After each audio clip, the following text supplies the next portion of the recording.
Bueno, hola de nuevo a todos. Espero que sigáis llevando bien estos días de confinamiento.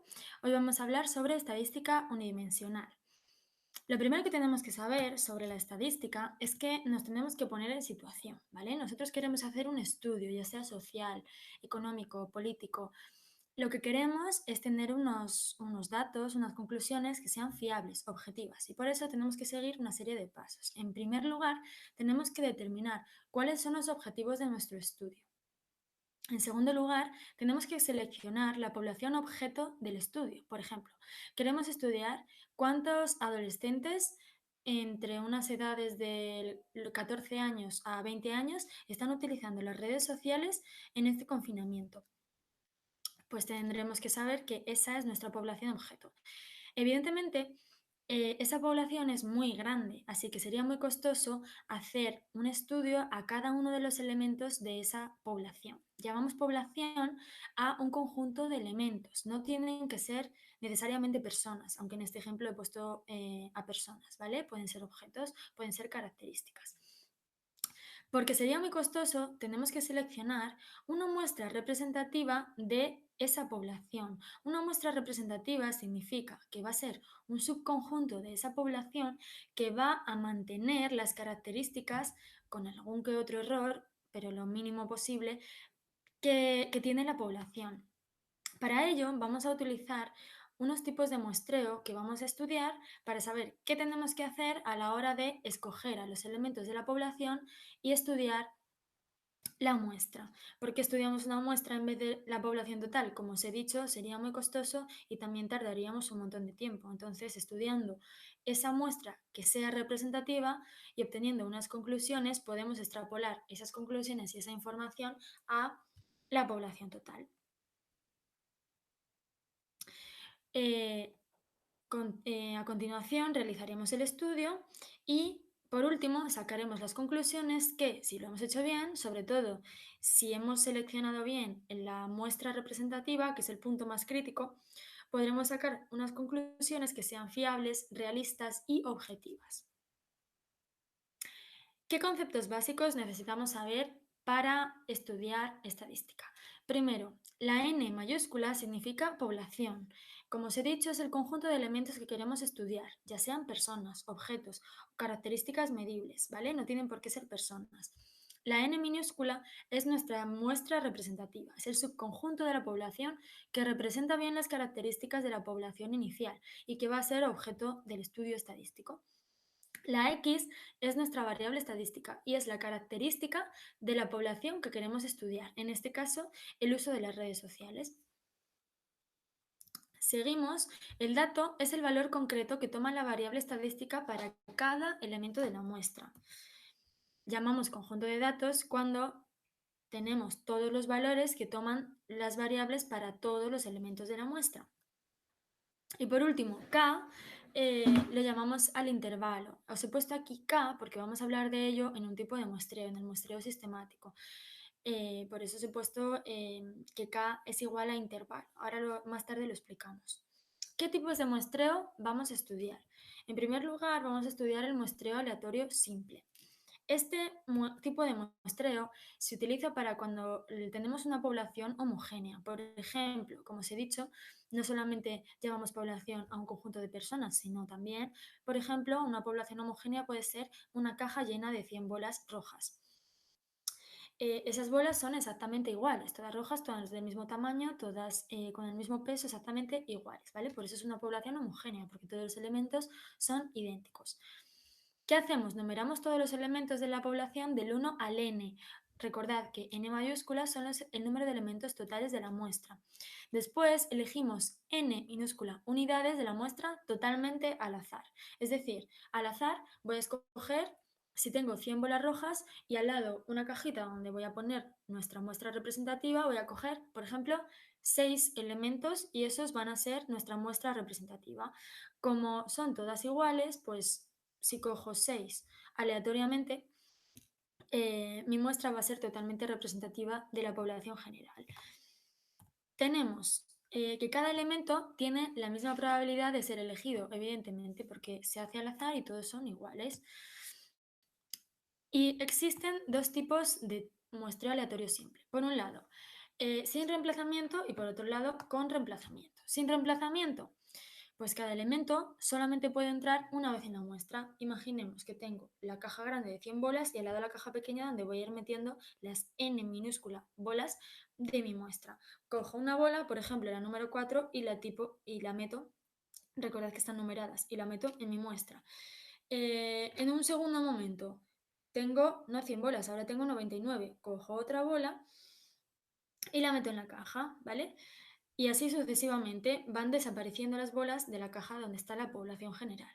Ese sería el muestreo sin reemplazamiento, el tipo de muestreo aleatorio simple sin reemplazamiento. Con reemplazamiento tenemos un primer momento donde tengo 100 bolas, cojo una, la meto en la caja de nuestra muestra representativa y en un segundo momento vuelvo a tener 100 bolas, por lo tanto, si había elegido la número 4 en primer lugar, tengo la misma probabilidad otra vez de volver a elegir la número 4 de nuevo. Por lo tanto, hay probabilidad de que en nuestra muestra representativa haya 2, 3, 4 o más 4 en nuestra muestra. Otro tipo de muestreo es el muestreo aleatorio estratificado. En este caso, se hace para una población heterogénea. ¿Qué significa esto?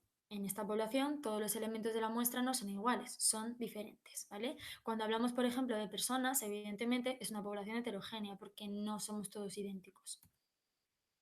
Lo primero que tenemos que hacer es dividir a la población en grupos o estratos, lo más homogéneos posible. Después elegimos una muestra aleatoria simple de cada uno de los estratos. Nos imaginamos a la población total, por ejemplo, lo que os he dicho antes, los adolescentes de 14 a 20 años que utilizan las redes sociales en este confinamiento. Vale, eso es una población heterogénea.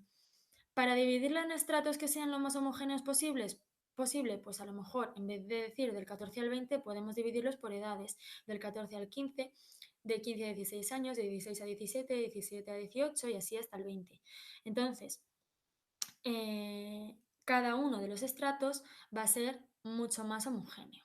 Una vez que tenemos cada estrato definido, en cada estrato vamos a tener una población mucho más homogénea. De cada población más homogénea, de cada estrato, vamos a escoger un número de elementos. Todos esos elementos los vamos a añadir a nuestra muestra representativa. Existe el muestreo estratificado uniforme, donde todas las muestras son iguales en todos los estratos. Esto querría decir, por ejemplo, que de 14 a 15 años existen las mismas personas en España que de 15 a 16 años, ¿vale? Para otro ejemplo nos podría valer, pero para este no. Para este tendremos un muestreo estratificado proporcional, es decir, no habrá las mismas personas de 14 a 15 años que de 15 a 16, o sería mucha casualidad. Entonces, las muestras que tenemos que sacar serán proporcionales al tamaño de los estratos. Y por último, tenemos el muestreo sistemático. Este tipo de muestreo también es para una población heterogénea, donde todos los elementos no son iguales. Numeramos a todos los elementos del 1 al n, a todos los elementos de la población, y después tomamos el número entero más próximo a k. Os recuerdo que k era el intervalo. K es n mayúscula, es decir, la población, el número de elementos en total que queremos estudiar, dividido entre n minúscula, el número de elementos que van a formar nuestra muestra. Por ejemplo, si yo tengo que estudiar una población que tiene 10.000 elementos y voy a tomar una muestra de 100, divido 10.000 entre 100 y me saldrá k, ¿vale? Este k decimos del 1 al k, ahora tenemos que elegir un número que esté en ese rango, del 1 al k. Por ejemplo, elegimos el 9, ¿vale? Elegimos el 9. Entonces, empezando por ese número, empezando por el número 9, vamos eligiendo al azar n elementos con un intervalo k. Por ejemplo, si nuestro intervalo es de 100, pues elegiremos desde el número 9, el 9, el 109 y así n elementos contando de 100 en 100. ¿Qué tipos de variables estadísticas tenemos? Por un lado tenemos las variables cualitativas, por otro lado tenemos las variables cuantitativas y dentro de las variables cuantitativas tenemos las variables cuantitativas discretas y las variables cuantitativas continuas. Vamos a hablar un poquito de cada una de ellas. Las variables cualitativas no son medibles, es decir, no se pueden expresar numéricamente. Las variables cuantitativas sí que son medibles, ¿vale? Y se dividen en dos. Por un lado tenemos las variables cuantitativas discretas, que toman un número finito de datos. Por ejemplo, el número de hijos por familia. El número de hijos por familia puede ser 1, puede ser 2, puede ser 3, pero no puede ser 2,5 hijos, ¿no? Las variables cuantitativas continuas. Estas pueden tomar cualquier valor en un intervalo determinado de la recta real. Por ejemplo, la estatura de los alumnos de cuarto de la ESO. Pues no medimos o 1 metro o 2 o 3 directamente, medimos 1,65, 1,70, 1,82. ¿Vale? Dentro de un rango toma infinitos valores. Vale, ahora queremos saber cómo organizamos los datos. Entonces, todo eso que hemos hablado del estudio, de una muestra representativa, hacer el estudio, sacar los datos, conclusiones, ya sabemos qué es una población, qué es una muestra, cuáles son los tipos de muestreo más comunes y sabemos distinguir entre los tipos de variables. Precisamente en función de los tipos de variables vamos a ver cómo organizamos y cómo representamos los datos. Vale, para las variables cualitativas y cuantitativas discretas tendremos un tipo de organización y de representación. Para las variables cuantitativas continuas tendremos otro tipo de organización y de representación. En cuanto a la organización, es bastante parecido. Para ambos utilizamos una tabla de frecuencias. Para las cualitativas y cuantitativas discretas es bastante parecida y luego para las cuantitativas continuas también, lo único que los datos estarán agrupados en clases.